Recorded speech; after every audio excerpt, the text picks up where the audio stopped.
On this episode, I talk about Navy SEALs, swaggin' products, and what would happen if all 420 of these people quit.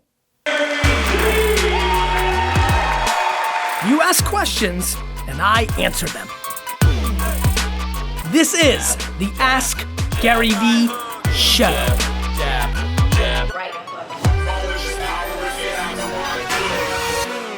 Hey everybody, it's Vaynermedia, and this is episode 48 of the Ask GaryVee Show. Before we get into today's show, just want to talk about glorious things on this Monday. I hope all of you had a tremendous Thanksgiving week. I've decided, guys, that Thanksgiving week is now my favorite week of the year, meaning it really has become Thanksgiving week. By Tuesday late afternoon, people were pretty checked out. And I just had an amazing Thanksgiving at my parents in Hunterdon County. Stopped by the wine library a bunch. I'm definitely, did you see I tweeted, got the wine bug again? I've got the wine bug. Actually, let's go right into a right hook. It's Cyber Monday. If you're capturing this in time, let's link it. I guess you can't link it here because it goes to wine library, but in the comment section, we have a sick deal. Check that out. Let's link the wine library Cyber Monday deal. It's a $110 wine for $40. So for all of you looking for gifts and stuff like that or for yourself. Yeah, so I'm getting very itchy about the wine library. A bunch of you saw the Pappy photo. Let's put that up. Take over my little Pappy photo at Wine Library. So that's been fun for me. And then just enormous time with the family, all the grandkids from my mom and dad Wednesday through Sunday. And then tonight the Jets play the hated Dolphins.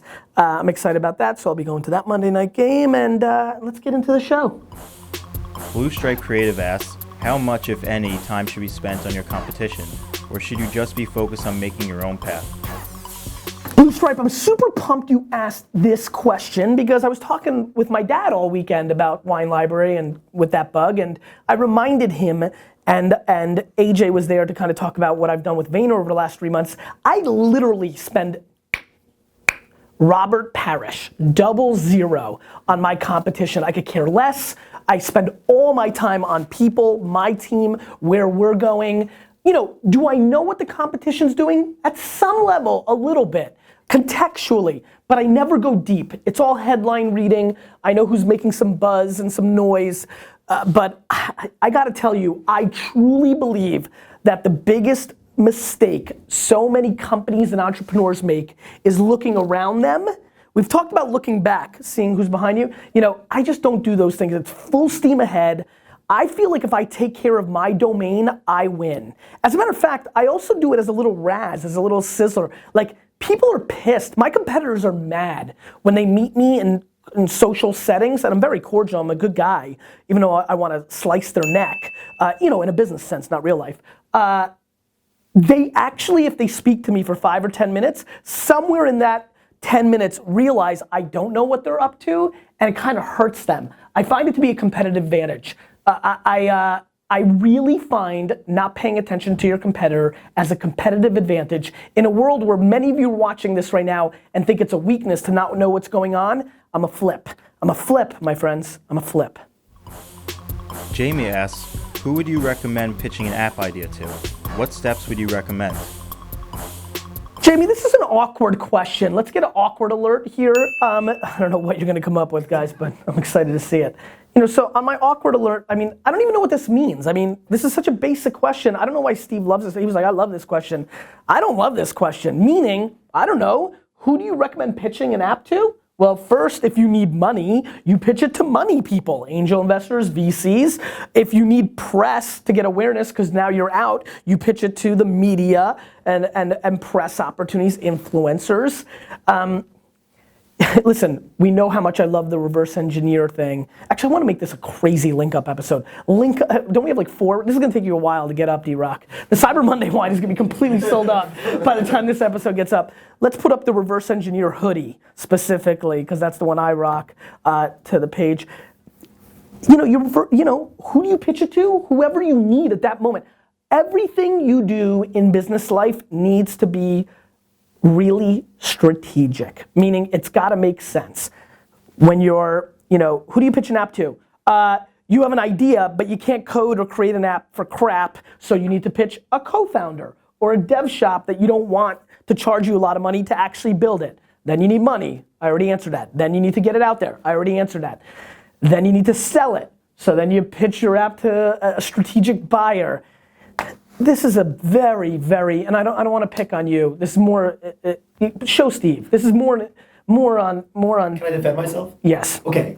You were just on Seth Meyers because you invested in Delectable. Yeah. So if somebody thinks, well, gee, I have a really cool app idea, Gary invests in apps. I think that would be why they would ask the question, right? Like, how did Delectable come to your attention? A VC pitched Phil, who vets my deals. It's obviously in the wine space, so it came with context. Steve is saving himself and it's pissing me off. So I'll answer this. It's very strategic to understand one's history to predict their future. Obviously, coming from the wine world made me more susceptible to be interested in Delectable. So that's the real answer. Hey GaryVee, Scott Wasowski here, CEO and co-founder of Campus Pursuit. I run a college marketing business, and I wanted to ask you about niche marketing. In Wine Library, did you market to people interested in wine or Yes. specific niches within the wine buying community? Yes. The answer is yes and yes. One thing in marketing that I'm a very big fan of is broad and narrow. Tanks and bombers and Navy SEALs. There's a purpose for both. So we marketed to wine lovers, then we focused on Burgundy lovers, and especially when SEO came along and email segmentation in the early 2000s, we were buying keywords on not just wine. I always famously talk about owning wine. What I don't talk about is what happened the next year. Cabernet Sauvignon, Silver Oak, Burgundy, Chateauneuf de Pape. So we started going narrow. All of us who've ever done any SEM know about the long tail. That's where all the magic happened. Once there was supply and demand, it's happening in social now. Long tail. And so the answer is yes and yes. You've got to really recognize the tactic dictates. Oh, look at that. I didn't have this off. The tactic really dictates the purpose. But you've always got to go broad and narrow to have a complete picture, in my opinion. And so we did both, and I continue to do both, and I will always do both because they all have a mission at hand. There's a reason the US government military has Navy SEALs and Green Berets, because sometimes you can't just go big, you've got to go narrow, niche, surgical. Facebook dark post, 18 to 55-year-old males because you're selling some male thing, and then 18 to 19-year-olds in Texas who like the rodeo and wine. Got it? Both. Rook asks, what would you do when all of the 420 wonderful, amazing people quit VaynerMedia? Rook, that's good work. I like this question a lot. As a matter of fact, if we can figure it out, let's clip right now to the moment where I kind of ranted. I know D-Rock, 4 hours edited. I wanted the right word in that question is ordinary person, right? Was it ordinary person? Yeah, and I think that's the interesting part of your question, which is this whole notion that pisses me off that I don't believe that the far majority of people right now who claim that they are entrepreneurs are entrepreneurs. I don't get to claim that I'm an NFL quarterback and then I just am one, and that's what's happening, right? A lot of people that don't have the skills. You put that word ordinary in for a very specific reason, and it's the reason I want to rant on this, which is the ordinary person, AKA the person that's not meant to run a business, can probably only handle one punch, right? I mean, that's just what it comes down to. You know what my answer is? Unlimited. You can punch me in the face 8,000 times. I'm here to get punched, right? I really do think of it like a UFC or a boxer. Have you ever watched a UFC or boxing match and literally watched and thought to yourself, holy crap, if I took one of those punches, I'd be in a coma for the rest of my life. They're meant to be in the octagon. I am not. On the flip side, you show me a world where all 420 of these wonderful, amazing people quit VaynerMedia, and I know exactly what to do the next day. That's how I roll. Those are the punches I can handle. Top 10 clients quit? Cool. Can't ship to a state at Wine Library anymore? Cool. I can handle unlimited punches because I'm purebred 100% entrepreneur. And so from me to the person that is a wannabe-preneur who first punch in's I'm gonna go get a job. From there, everybody fits somewhere in between that, and that's your answer. All right, so obviously I put myself out there and I said that I was going to be able to handle it, no problem, punch me, I can handle it. First thing I would do is take a step back and wonder, what the hell just happened and why did that happen?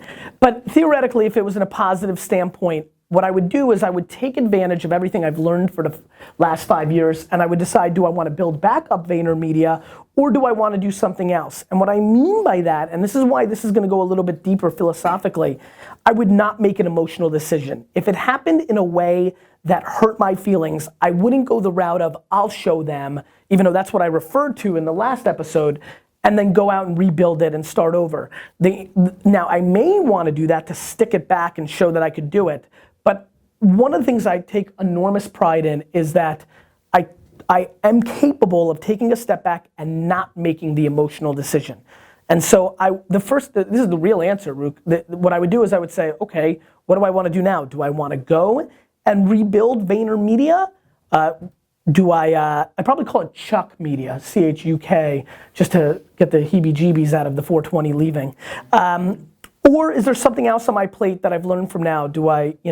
I would just be reacting to the best opportunity for my time, getting close to 40, want to buy the Jets. What's the best use of my time? If I was to rebuild all over again, I feel very confident that I could do it. It's just how I feel. Sean asks, how do you instill soul and swagger into a physical product you create? Sean, this question is phenomenal for so many reasons. One, the Wednesday before Thanksgiving, I met with a bunch of new employees at VaynerMedia, and so many of them talked about this notion of loving it here 3 months in, because that's usually when I see somebody, 2-3 months in. They're blown away by how competitive and great everybody is, but not at the expense of others. Whereas every other agency they work, you're killing each other politically to move up. You're like climbing the dead bodies to the top, and they're caught off guard by what we have here. And my answer to them is everything stems from the top. And I really believe that. I've said 4 or 5 times on this show, everything that is wrong at VaynerMedia is 100% my fault because I'm the guy. And I'm empowering Steve if things are screwed up, or anybody else behind me. And so I have a very big belief in what I'm about to say, which is products take the byproduct of its leader. So if she has got swag and flavor, then her product is gonna have swag and flavor. I truly believe that physical products, right? That physical products take the personality of the people that are dictating it. That literally, in essence, the soul, the swag, the vibe, the DNA is extracted out of the person and put into the product. And I've seen it 100 times because I think when you pay attention, a lot of brands change and ebb and flow, and a lot of times that coincides with the CEO, the CMO, the people really dictating the product's course. You're making decisions. Humans are the variable. This doesn't come alive. It's the people behind it that instill that. And so the answer to your question is the humans behind the product dictate its outcome, period. End of story. I truly, truly, truly believe in that. Question of the day. I'm gonna ask Steve to ask the question of the day.